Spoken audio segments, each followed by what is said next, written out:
Veja no Parlamento Brasil. Mulheres trans podem participar de competições femininas? Mato Grosso do Sul entra no debate.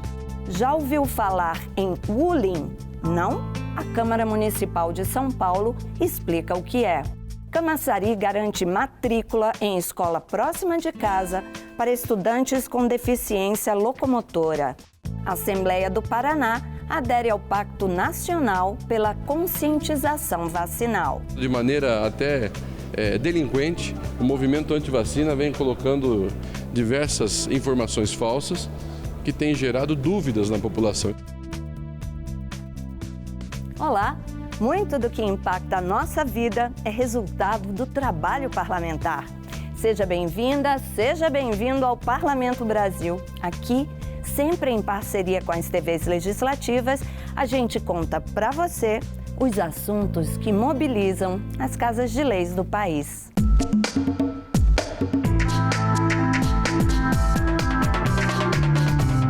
O assunto da matéria que você vai ver agora é polêmico e delicado. A pergunta é: uma mulher trans, ou seja, que nasceu homem, pode participar de competições femininas de esporte? A questão está sendo debatida no mundo inteiro, por atletas, por cientistas, por feministas e também parlamentares. E ainda não se chegou a um consenso. Em Mato Grosso do Sul, um projeto de lei propõe definir o gênero de atletas pelo sexo de nascimento. A proposta de autoria do deputado Rafael Tavares, do PRTB, foi aprovada em primeira discussão na Assembleia Legislativa de Mato Grosso do Sul. Segundo a justificativa do projeto, a desigualdade entre os atletas fica nítido em vários esportes, em que os transgêneros competem na mesma categoria que mulheres cis. Esse projeto não visa discriminar ninguém e simplesmente defender as mulheres que se dedicam tanto para competir em alto nível e não podem aí enfrentar biologicamente pessoas diferentes que têm muito mais força, que têm uma disposição diferente delas. Então, muito obrigado aos votos. E durante a votação, outros parlamentares se pronunciaram a favor do projeto. Tendo ser uma agressão à participação de pessoas trans em determinados setores do esporte, e prejudicando sensivelmente a participação das mulheres que não podem, senhor presidente. E eu aqui nesta casa, eu sou um homem intransigente em relação aos direitos das mulheres. As opções sexuais das pessoas, nós respeitamos, óbvio que cada um tem sua opção, faz transformação, mudança de sexo, mas o que nós não podemos é aceitar a pessoa fazer uma transformação, mudança de sexo e querer ir para o outro lado e principalmente para competir. Deputado Londres, só uma mudança aqui de um ex-jogador de basquete. Jogava em clubes masculinos, campeonato masculino de basquetebol. Aí ele fez uma transformação de sexo e aí veio jogar no meio das mulheres. É como se nós pegássemos um Mike Tyson e passássemos uma transformação, deputado Paulo Corrêa, e viesse lutar numa luta contra as mulheres. Contrários ao projeto apresentado pelo deputado Rafael Tavares, do PRTB, a deputada Gleice Jane, que entregou o seu parecer de vistas, questionou a constitucionalidade da matéria, assim como o deputado Pedro Kemp, ambos do PT, que justificou que o projeto pode aumentar a homofobia e a transfobia no Estado. Com base na nota oficial da Subsecretaria de Políticas para as Pessoas LGBTQIA+, eu gostaria aqui de dizer, já dizendo que o projeto é inconstitucional e também preconceituoso.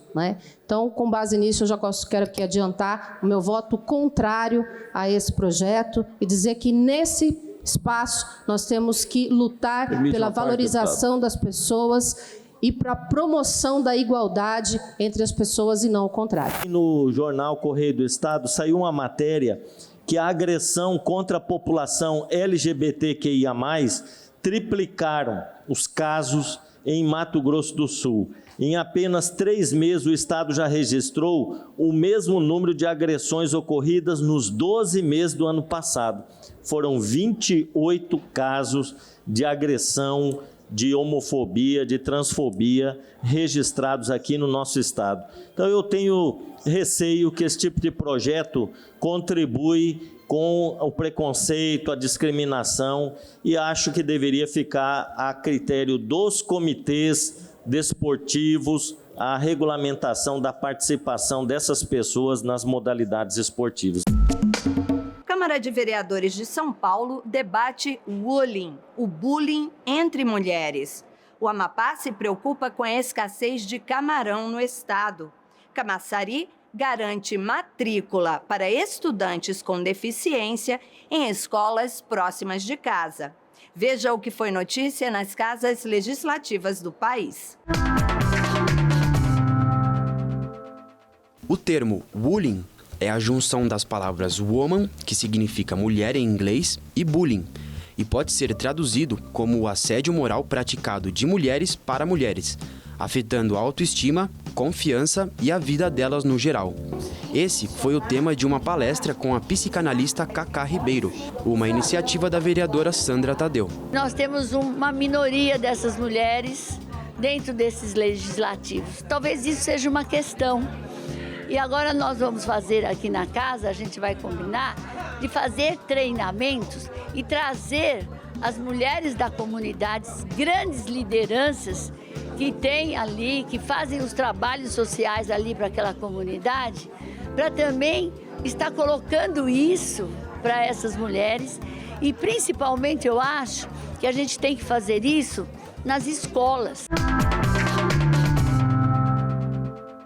O camarão da Amazônia é uma iguaria apreciada por muita gente, uma espécie de alto valor no norte e nordeste. Mas o pescado comum na mesa dos amapaenses está sumindo. A escassez do camarão foi tema de uma audiência pública no plenário da Assembleia Legislativa. O evento reuniu parlamentares, pescadores e representantes de entidades governamentais. No encontro, foi debatida a importância de um período de defeso para o camarão, para que a espécie possa ter um tempo para se reproduzir, além de incentivo para que seja criado em cativeiro. A audiência foi proposta pelo deputado Diogo Sênior, que antes de promover o evento, realizou pesquisa técnica. A meta é que, a partir deste debate, sejam criadas políticas públicas para não permitir que o camarão seja artigo de exportação na mesa dos amapaenses. A nossa preocupação ela é muito maior, por conta que o nosso povo ribeirinho está padecendo. São as pessoas que mais precisam desse camarão para ser comercializado, para a sua alimentação. Ou seja, está faltando na mesa do nosso povo ribeirinho e dessa forma faltando nas nossas mesas, prejudicando toda uma cadeia, prejudicando a economia do estado do Amapá como um todo.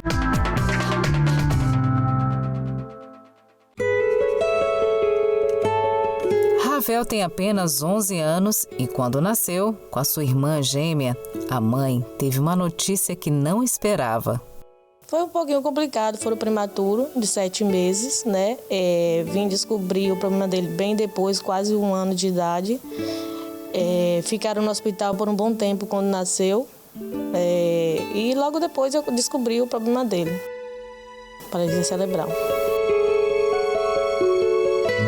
Mesmo com as limitações que carrega desde o nascimento, não deixa de frequentar a escola onde ele e sua irmã cursam o 6º ano. O processo de matrícula foi automático e a escola possui alguns cuidados quando se trata de acessibilidade. A matrícula acontece em rede, né?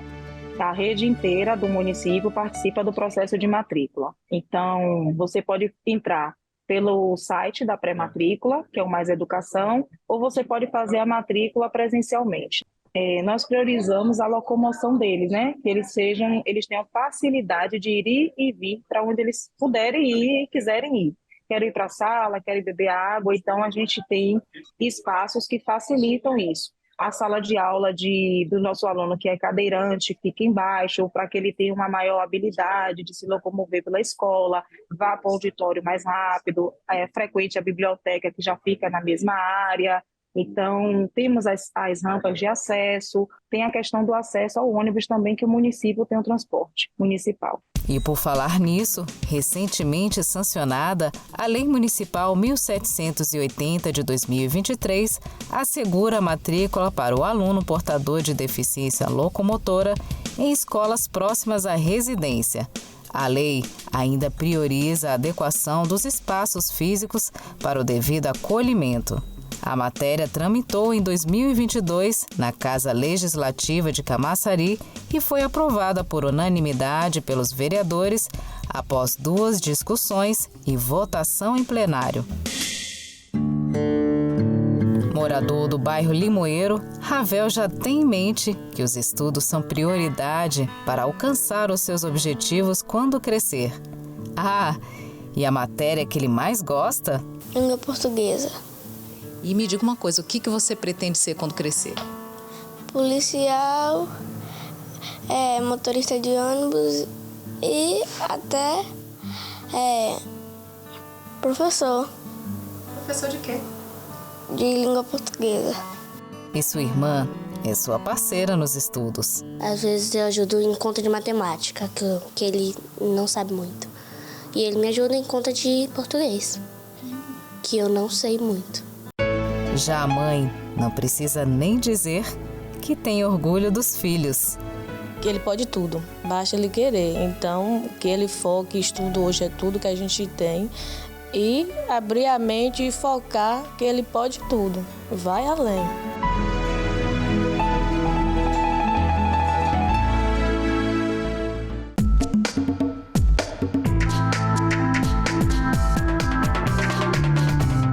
Se você é servidor público, esse assunto interessa a você. No início da pandemia, em maio de 2020, o governo Bolsonaro editou uma lei que impactou diretamente os servidores públicos. Para poder receber auxílio financeiro da União, os estados e municípios tiveram que se comprometer a não aumentar despesas com pessoal. Uma das regras era congelar a contagem do tempo de serviço de servidores para concessão de anuênios, triênios, licenças-prêmio e benefícios semelhantes. Em uma audiência pública na Câmara dos Deputados, representantes da categoria questionaram a medida. O congelamento durante a pandemia da contagem do tempo de serviço para fins adicionais nos salários de servidores foi tema de reunião da Comissão de Administração e Serviço Público da Câmara. Representantes de sindicatos de diversas categorias participaram da audiência e defenderam o pagamento retroativo de benefícios que ficaram suspensos por lei complementar no período de 28 de maio de 2020 a 31 de dezembro de 2021, como explica o presidente do Sindicato de Especialistas de Educação do Magistério Oficial de São Paulo, Chico Poli. O tempo trabalhado entre 28 de junho de 2020 e 31 de dezembro de 2021 não poderá ser contado para fins de obtenção daqueles benefícios, nem ontem, nem hoje, nem amanhã. Ou seja, você trabalhou todo esse tempo, você recolheu imposto de renda, contribuição previdenciária, serviço de saúde, etc., mas não poderá usar esse tempo para cômputo dos seus benefícios. Em resumo, uma lei feita para cobrir uma situação pontual, temporária, mas consequências infinitas para os servidores. Para o presidente da Confederação Nacional dos Trabalhadores em Educação, Heleno Araújo, o congelamento foi na contramão da emenda à Constituição 119 de 2022, que desobrigou estados e municípios de aplicarem na educação o mínimo constitucional de 25% da receita em 2020 e 2021 e complementar até o exercício financeiro deste ano, o que não foi aplicado nos anos anteriores. 2 semanas atrás, a gente viu o relatório do Tribunal de Contas dos Estados dizendo que 57% das escolas públicas, estaduais e municipais são inadequadas para o processo de ensino-aprendizagem. E os governantes não tiveram capacidade de, durante um período, sem essas aulas, de equipar ou preparar as escolas ou organizar essa estrutura para um bom atendimento, congelando as nossas carreiras, né? E no final dizendo, olha, eu preciso de uma PEC porque eu não consegui gastar os 25% da educação e se não fizer isso eu vou ser punido porque não gastei. A presidente do Sindicato dos Especialistas de Educação do Ensino Público Municipal de São Paulo, Norma Lúcia dos Santos, destacou o papel assistencial das escolas na distribuição de cestas básicas durante o período mais severo da pandemia de Covid-19. O que se traz é a escola fechou, a escola não fechou, a escola ficou aberta, porque a escola ela atendeu a comunidade. A escola teve que ser parceira da assistência social, porque senão as cestas básicas não chegavam até as famílias, e as famílias estavam morrendo de fome. Muitos dos nossos, nesse período, foram contaminados com a Covid. Alguns vieram a óbito. E nós não fechamos as escolas.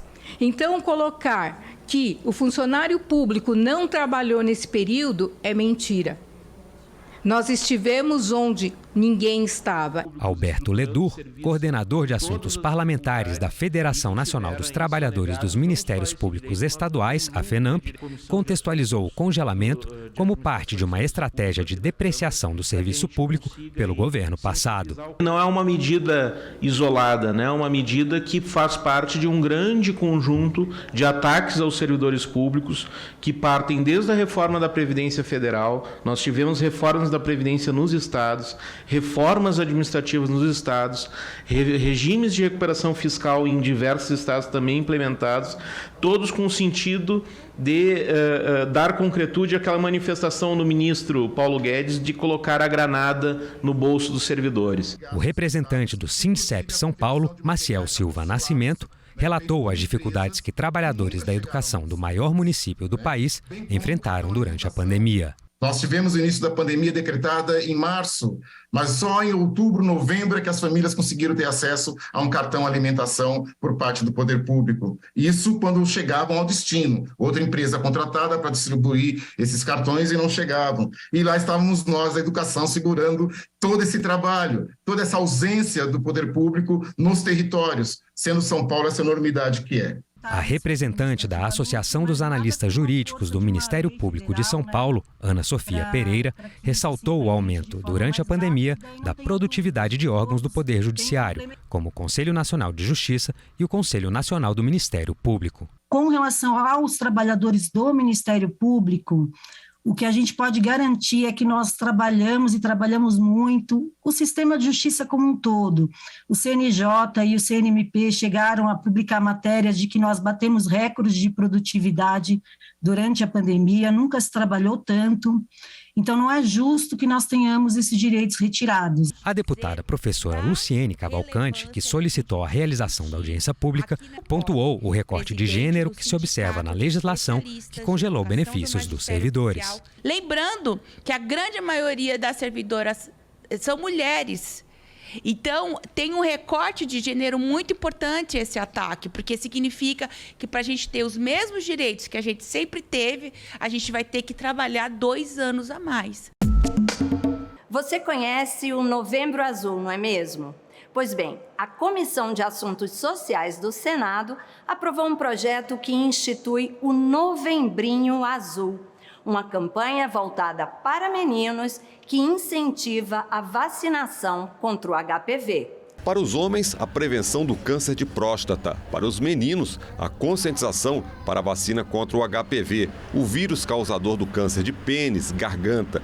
O Novembro Azul para os homens já existe. Agora, os senadores aprovaram o Novembrinho Azul para ações de prevenção à saúde para os meninos de até 15 anos. A matéria segue agora para o plenário do Senado. A importância de se vacinar contra a HPV, porque tem muitas famílias, senador Flávio, que acreditam assim que levar uma menina para se vacinar contra a HPV com 11, 12, 13 anos significa um salvo-conduto para uma iniciação sexual precoce, quando na realidade não é isso. Então a gente tem que conscientizar essas pessoas para a importância dessa vacinação. E também vai para o plenário em regime de urgência para a votação O projeto, que garante à gestante na rede pública de saúde a realização de exame de ecocardiograma fetal no pré-natal e de pelo menos 2 exames de ultrassonografia transvaginal.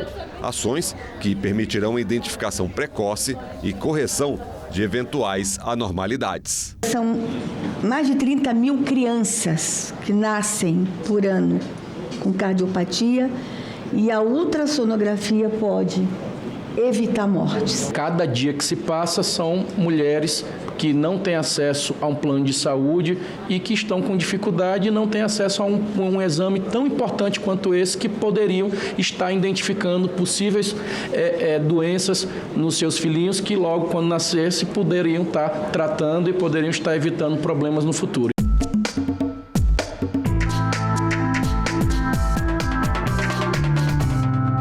Nossa vitrine de hoje é sobre um pacto nacional pela consciência vacinal, um movimento promovido pelo Conselho Nacional do Ministério Público.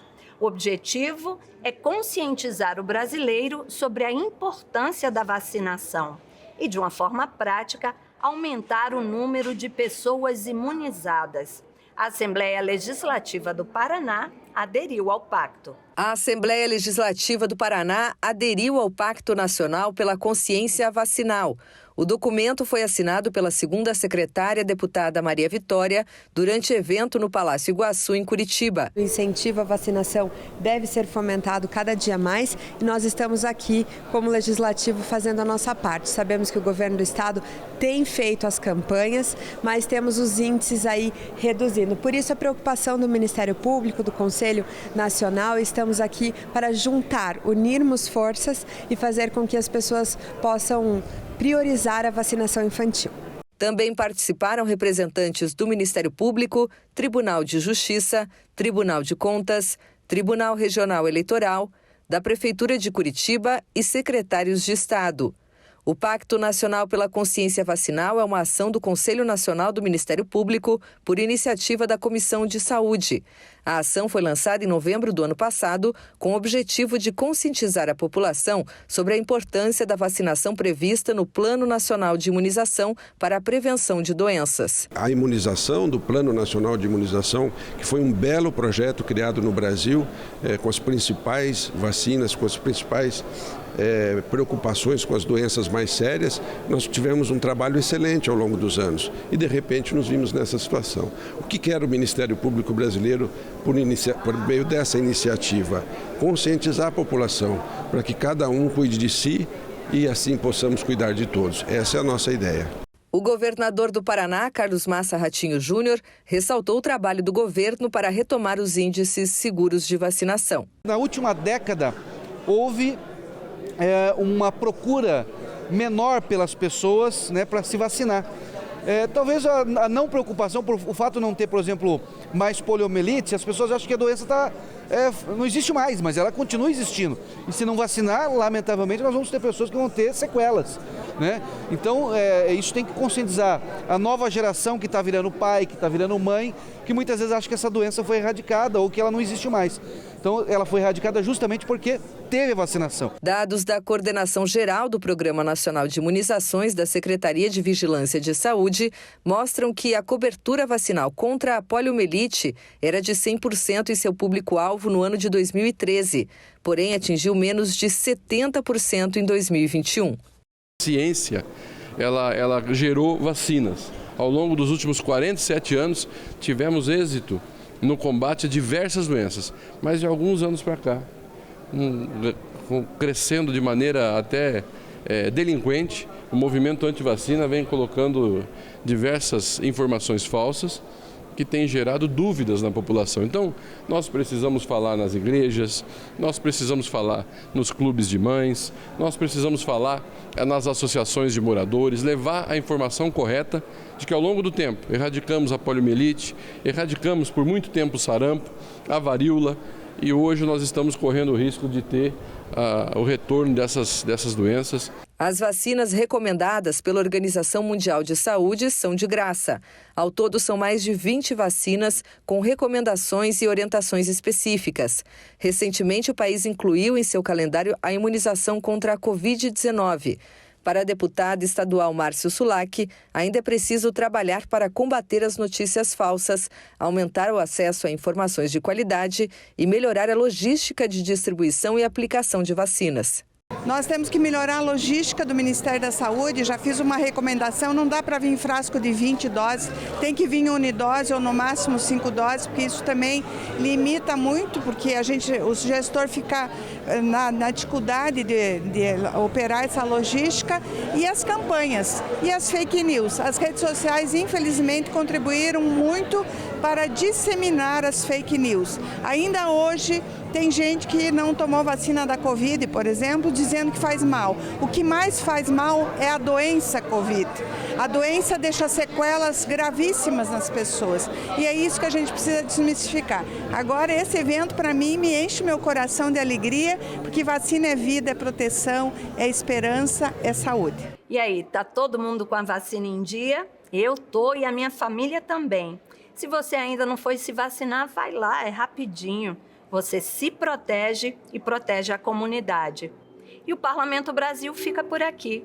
Se você quiser rever qualquer um dos nossos programas, já sabe, tem tudo na internet. senado.leg.br/tv/Parlamento Brasil. Tem a página da TV Senado no YouTube e tem o velho e-mail. Manda uma mensagem. Semana que vem a gente volta. Tchau.